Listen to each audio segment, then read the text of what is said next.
ஒவ்வொரு இடங்களுக்கு சென்று வரக்கூடிய ஒரு நல்ல எண்ணத்தை நல்ல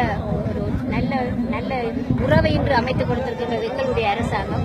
அதற்கு உதாரணம் தான் இன்று இந்த முள்ளிவாய்க்காலிலே சகலரும் ஒற்றுமையாக சகல கட்சிகளும் வந்து தங்களுடைய அஞ்சலிகளை செலுத்தி சென்றிருக்கின்றார்கள்.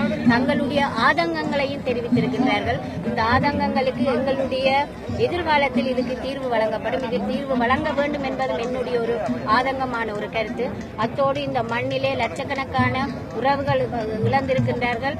அதேபோல் எங்களுடைய வடமாகாணத்திலே 30,000க்கும் மேற்பட்ட சிறுவர் முதல் முதியோர் வரை அதாவது அங்கவீனம் இருக்கின்றார்கள். 12,000 முதியோர்கள் இருக்கின்றார்கள்.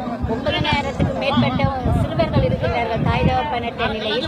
அதற்கு மேலாக 90,000 விதவை பெண்கள் இருக்கின்றார்கள். இவைகள் 30 வருட கால யுத்தத்தின் மூலமாக கொண்டுவரப்பட்ட ஒன்று.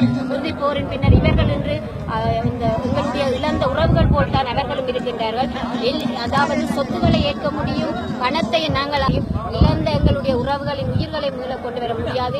இவர்களுக்காக இந்த மண்ணிலே இன்று முள்ளிவாய்க்காலில் செலுத்தப்பட்ட அஞ்சலியில் எனது அனுதாபத்தை தெரிவித்துக் கொண்டு அத்தோடு அவர்களுடைய உயிர்கள் ஆத்மா சாந்தி அடைய வெற்றாப்பள்ளி அம்மனையும் வேண்டி நிற்கிறோம்.